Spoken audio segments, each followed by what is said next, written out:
جب بالکل پہاڑ کے درمیان میں پہنچے انہوں نے پیچھے سے گھوڑے دوڑائے, سر پٹ گھوڑا دوڑا اوپر کی جانب. جب گھوڑا تیز رفتاری سے اوپر کی طرف دوڑ رہا تھا ایک تیز چڑھائی پہ, رسالت باب نے آواز, حذیفہ, جی یا رسول اللہ, یہ جو چابک میں نے تجھے دیا ہے نا ان کے گھوڑوں کے منہ پہ مار.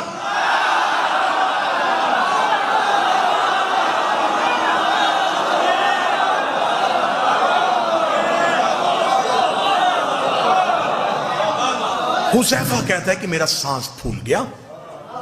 حذیفہ کہتے ہیں, حذیفہ اس کی روایت کے, وہ کہتے ہیں میں سمجھا کہ کوئی لوٹنے والے پیچھے. حذیفہ جلدی سے دوڑے اور حذیفہ نے تیز رفتار آتے ہوئے گھوڑوں کے منہ پہ وہ چابک مارنا شروع کیا. اب بہتر سمجھتے ہیں, بزرگ بہتر اس کی گواہی دیں گے کہ جب گھوڑا تیز اوپر چڑھ رہا, اوپر سے اس کے منہ پہ مارا جائے, اسے ریزسٹ کیا جائے, تو وہ اسی تیز رفتاری سے پیچھے کو پلٹتا ہے. جب حذیفہ نے ان کے منہ پہ مارنا شروع کیا تو وہ گھوڑے پیچھے کی جانب دوڑے. رسالت ماب اترائی جا چکے تھے, عمار یاسر رسول کی اونٹنی کو لے کے نیچے پہنچ چکے تھے. پیچھے سے حذیفہ سانس پھولا ہوا, سر سے امامہ اترا ہوا, اٹ پٹ ہوئے ہوئے رسول کی طرف دوڑے, قدموں میں گرے, یا رسول اللہ, یا رسول اللہ, یا رسول اللہ. رسول کی آواز آئی, حذیفہ کون تھے؟ حذیفہ دیکھا تھا, یا رسول اللہ اندھیرا پڑا تھا, ان کے چہروں پہ نقاب تھا, ان بندوں کے چہروں پہ نقاب تھا, لیکن یا رسول اللہ بندے نہیں پہچانے, گھوڑے پہچان لیے.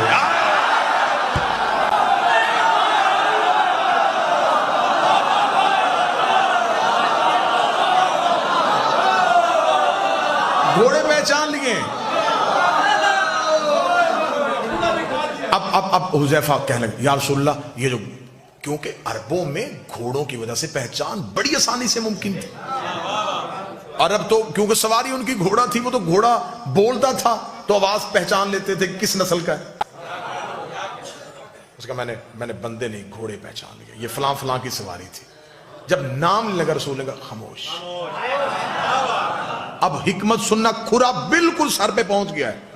اب میں نے یوں یہ رکھنا ہے اور کھرا پکڑا جانا ہے. اب میں نے دیکھنا کہ آپ چور پکڑتے کیسے ہیں. اب دیکھو گا ملتان کیسے محنت سنتا ہے. رسول نے فرمایا حذیفہ بندوں کے نام مدینے جا کے نہیں لینے. کیوں یا رسول اللہ؟ انہوں نے حملہ کیا. فرمایا اگر تم نے مدینے جا کے ان کے نام لیے تو اسلام کی تبلیغ رک جائے گی. لوگ کہیں گے کل مکے سے بندے مسلمان کر کے لے کے گیا, مدینے جا کے پرانی دشمنی کی وجہ سے قتل کر دیے, پھر کلمہ نہیں پھیلے گا, پھر دین نہیں پھیلے گا, اسلام یہیں پہ یہی رک جائے گا. ان کی وجہ سے میں اللہ کا دین روکنا نہیں چاہتا, میں تبلیغ مذہب کو روکنا نہیں چاہتا. انہوں نے کہا یا رسول اللہ تو یہ بھی تو کوئی بات نہیں کہ ان کی اتنی بڑی سازش, اتنی بڑی سازش, اللہ نے نام بھی نہیں لیے, آپ بھی کسی کا نام نہیں لینے دیتے, اللہ بھی نام نہیں لے رہا, آپ بھی کسی کا نام نہیں لینے دیتے. پھر بندوں کو کیسے پتا چلے گا جو قیامت تک کے لیے لوگ آئیں گے, انہیں کیسے پتا چلے گا کہ تیرے مخلص کون تھے, تیرے دشمن کون تھے؟ نبی نے کہا کیا یہ نشانی تھوڑی نہیں ہے, اگر یہ میری زندگی میں مر گئے تو میں جنازہ نہیں پڑھاؤں گا, میرے بعد مر گئے تو علی جنازہ نہیں.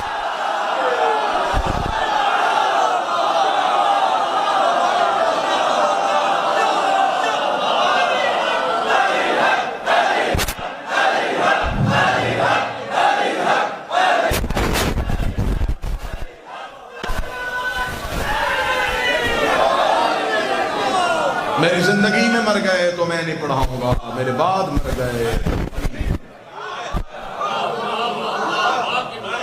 جنازہ مغفرت کی دعا ہے, جنازے کی تکبیر مغفرت کی دعائیں معصوم نہیں کرے گا. عبد الرحمن جامی نے شواہد النبوت میں اگلی 17 واقعہ کو پورا لکھنے کے بعد لکھی ہے. انہوں نے جو ٹائٹل دیا ہے وہ لکھا ہے منافقین, عقبہ کی پہاڑی میں.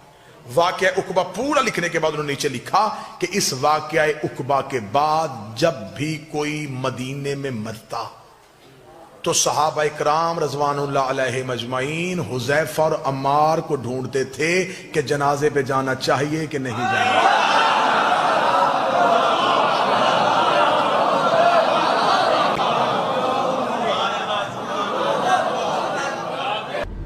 نبی کریم صلی اللہ علیہ وسلم کی شہادت کے متعلق یہ کتاب ہے مسند احمد بن حنبل جزء 6 چاپ الرسالہ, مؤسسہ رسالہ میں یہ چھپی ہے. یہاں پہ آپ کو لے کے چلتے ہیں میرے محترم ناظرین. یہاں پہ صفحہ نمبر 115 میں, صفحہ نمبر 115 یہاں پہ حدیث ہے عبداللہ ابن مسعود رضی اللہ تعالی عنہ سے. عبداللہ حدیث نمبر 3617 صفحہ نمبر 115. ولی حاشیہ نمبر 2 دیکھیں، حاشیہ نمبر 2 ہے، ٹھیک ہے نا. اسناد نمبر 2 اسناد صحیح علی شرط مسلم، صحیح بشرط مسلم ہے. لأن احلف، عبداللہ بن مسعود نے فرمایا لأن احلف باللہ 9، اگر میں اللہ سے اللہ کے نام پر 9 دفعہ قسم کھا لوں ان رسول اللہ صلی اللہ علیہ وآلہ قتل قتلا، رسول پاک صلی اللہ علیہ وسلم کو قتل کیا گیا، احب الی من احلف واحدتا، اس کے مقابلے کہ میں ایک دفعہ قسم کھا لوں. انسان ایک دفعہ قسم کھاتا ہے نا، میں قسم کھاتا ہوں کہ پیغمبر صلی اللہ علیہ وسلم دنیا سے مقتول گئے ہیں، شہید شہادت ہوئی ان کو قتل کیا گیا. ایک دفعہ قسم کھاؤں نہیں، میں 9 دفعہ قسم کھاؤں اسی بات پر، یہ مجھے زیادہ پسند ہے کہ ایک دفعہ قسم نہ کھاؤں، 9 دفعہ قسم کھاؤں، میں یہ مجھے زیادہ پسند ہے. تو یہ کیا واضح بات ہے. عبداللہ بن مسعود جو اتنے جلیل القدر صحابی ہیں، وہ کہہ رہے ہیں کہ پیغمبر صلی اللہ علیہ وسلم شہید ہوئے، میں قسم کھاتا ہوں، ایک دفعہ نہیں 9 دفعہ قسم کھاتا ہوں، 9 دفعہ قسم کھاتا ہوں. وذلك بأن الله عز وجل اتخذه نبيا وجعله شهيدا، اللہ نے ان کو نبی بنایا، ان کو شہادت کا درجہ دیا، ٹھیک ہے نا. نبی صلی اللہ علیہ وسلم دنیا سے شہید گئے. اب بات یہ ہے کہ جماعت کہتے ہیں کہ وہ خیبر میں 4-5 سال ان کی وفات سے پہلے، 4-5 سال پہلے وہاں پہ زہر دیا تھا، اس سے وہ مرے تھے. حالانکہ یہ اس طرح نہیں ہوتا، ٹھیک ہے نا. انسان کو اگر زہر دیا جائے تو 5 سال کے بعد اس زہر سے مر جائیں. نبی صلی اللہ علیہ وسلم وہ لقمہ کھایا ہی نہیں تھا، وہ اس میں معجزہ یہی ہے کہ ایک عورت تھی، یہودن تھی، اس نے گوشت پکایا، گوشت کی ران جو ہے اس کو پکایا، اس کو روسٹ کیا، اس نے اس میں زہر ڈالا ہے. تو اس نے رسول صلی اللہ علیہ وسلم کو پیش کیا. وہاں پہ ایک صحابی بیٹھا تھا، اس نے کھایا، وہ اسی وقت مرا تھا، اس نے منہ میں رکھا ہی مر گیا تھا. تو رسول پاک صلی اللہ علیہ وسلم نے فرمایا کہ یہ مجھے شہادت دے رہا ہے کہ مجھ میں زہر ہے، مجھے نہ کھاؤ. تو یہ رسول پاک صلی اللہ علیہ وسلم کی اخبار غیب میں سے ہے کہ انہوں نے کہا تھا کہ مجھے یہ خود کہہ رہا ہے کہ مجھے نہ کھاؤ. تو انہوں نے اس نے کھایا بھی نہیں تھا اس میں سے. یہ ان کے وہ ہے ان کے معجزات میں سے، ٹھیک ہے نا. تو جس نے کھایا تھا وہ اسی وقت مرا تھا. زہر اس طرح نہیں ہوتا کہ ابھی آپ کھا لیں پھر ٹھیک ٹھاک ہیں، پھر بھائی وہ 9 سال 4-5 سال کے بعد. یہ بھی قول کہ اسی موت اسی زہر سے مرے، یہ بھی کوئی حدیث نہیں ہے، ٹھیک ہے نا. اگر انہوں نے لقمہ منہ میں بھی ڈالا بھی ہو، مثلا بیمار ہوئے ہیں تو وہ ٹھیک ہو گئے تھے. پھر زہر اگر آپ کہتے ہیں نا آپ مرتے نہیں ہیں، تو آپ بیمار ہو جاتے ہیں، پھر آپ ٹھیک ہو جاتے ہیں، پھر اس سے آپ مرتے نہیں ہیں. یہ کوئی حدیث نہیں ہے، یہ علماء کے کیا ہے، علماء کے اقوال ہیں کہ پیغمبر صلی اللہ علیہ وسلم اگر شہید ہو گئے تو اس زہر سے شہید ہو گئے، ٹھیک ہے نا. یہ ایک فرضیہ ہے علماء کا، لیکن جو ثابت ہے آپ کے کتب سے کہ پیغمبر صلی اللہ علیہ وسلم کو قتل کیا گیا. اور بخاری میں وہ حدیث ہے نا کہ ان کے منہ میں وہ ڈالتے تھے. تو ہمارے روایات اہل بیت علیہ السلام کے، اور وہ حدیث اللدود کہتا ہے، لدود بخاری میں، اگر چاہے میں آپ کو دکھا دوں، وہ بڑا عجیب حدیث ہے وہ بخاری میں.